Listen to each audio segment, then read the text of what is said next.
metal door slammed shut with a cold sound that echoed through the room, and Lady Nora felt her heart beat so loud she thought everyone could hear it. As she lifted her eyes slowly, she saw uniforms, papers, and faces that held no pity, and in that moment, she knew her life would never return to what it once was. Lady Nora sat quietly, her hands shaking on her lap. The room was bright, yet her world felt dark. Her fair skin, once glowing with pride, now looked pale under the sharp light. Her curvy body, dressed in a neat but simple dress, leaned forward slightly, as if the weight of her secrets had become too heavy to carry. Her mind was racing, not with fear alone, but with memories. Memories of how it all started. Memories of Lily. Memories of love, choices, and the mistake that led her here. Her thoughts pulled her far away from that cold room, back to a time when her name meant respect and warmth, not whispers and shame.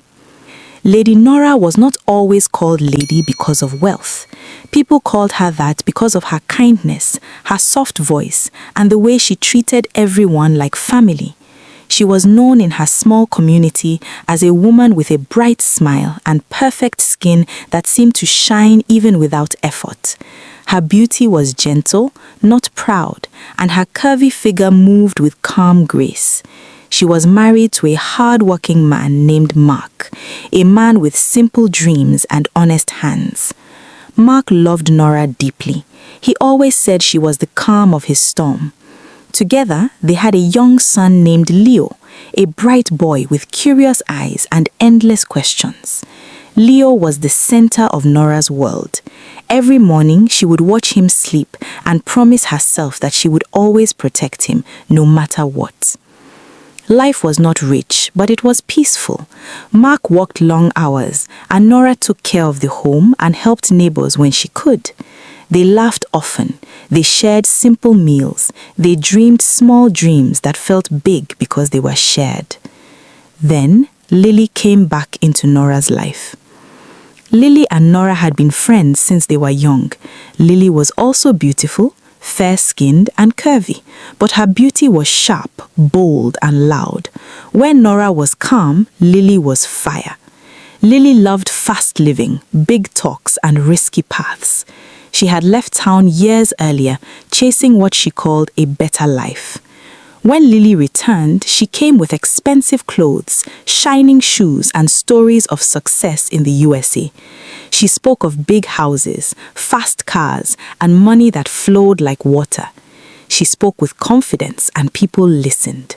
Nora listened too. At first, Lily only visited as a friend.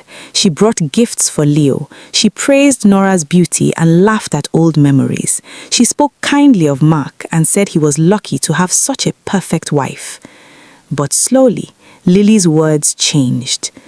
"Life is too small here," Lily said one evening as they sat together after dinner. "You are too smart and too beautiful to struggle like this." Nora smiled softly. "I am happy. That is enough for me." Lily laughed gently. "Happiness is sweeter when money supports it." Nora did not reply, but the words stayed in her heart. Days passed and Lily visited often. She spoke of chances, of travel, of work that pays well. She never spoke clearly at first. She only said things like, "I know people," and "there are opportunities." Nora tried to ignore it, but worry had already planted a seed. Mark's work was becoming harder. Bills were rising. Leo would soon need better schooling. Nora began to pray for help. One evening, Lily finally spoke clearly. "There is a job," Lily said quietly. "Not for you to do the hard work. You only manage people. You organize. Others handle the movement." Nora frowned. "Movement of what?" Lily paused, then smiled softly. "Things people want, things that sell fast." Nora's heart beat faster. "I don't like how that sounds." Lily leaned closer. "Listen, Nora, you will not touch anything wrong. You will not harm anyone. You will only connect people. Many do it. Many live well because of it." Nora shook her head. I am not that kind of woman. Lily sighed. I thought you would say that, but think of your son. Think of his future. That night, Nora could not sleep. She watched Leo breathe softly and felt tears roll down her cheeks. She whispered promises to him again, but now her voice shook. Weeks later, after more talks, more pressure, and more fear of poverty, Nora agreed. She told herself it was temporary. She told herself she was only helping people find work. She told herself she would stop once she had saved enough. Lily helped her travel to the USA. Lily introduced her to people with smooth smiles and fast words. Nora was careful. She never touched anything illegal with her hands. She only spoke, arranged, and paid workers who did the risky parts.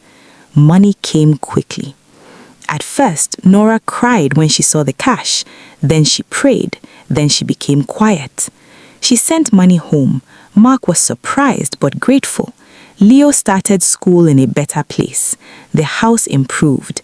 Neighbors praised her success. But peace left her heart. She became careful. She trusted fewer people. She smiled less. She began to fear sounds at night. She feared knocks on doors. She feared questions. But Lily, however, seemed fearless. This is how the world works, she said. Relax, you are safe. Nora was not safe. One evening, while Nora sat alone in her apartment, she received a call from one of her workers. His voice shook. They caught someone, he said. He talked too much. Nora's body went cold. Who did he talk to? I don't know, but people are watching. Nora ended the call and sat in silence. Her heart felt like it was being squeezed. She wanted to run.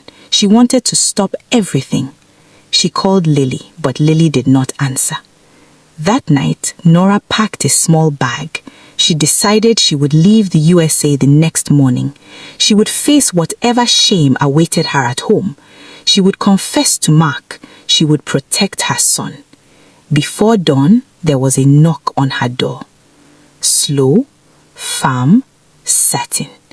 Nora froze. The knock came again. She stood up slowly, every step heavy. She did not open the door. She moved back, her breath shallow. Then voices spoke from outside. Calm voices, strong voices. Open the door. Her legs felt weak. She knew there was no escape. When the door finally opened, everything changed.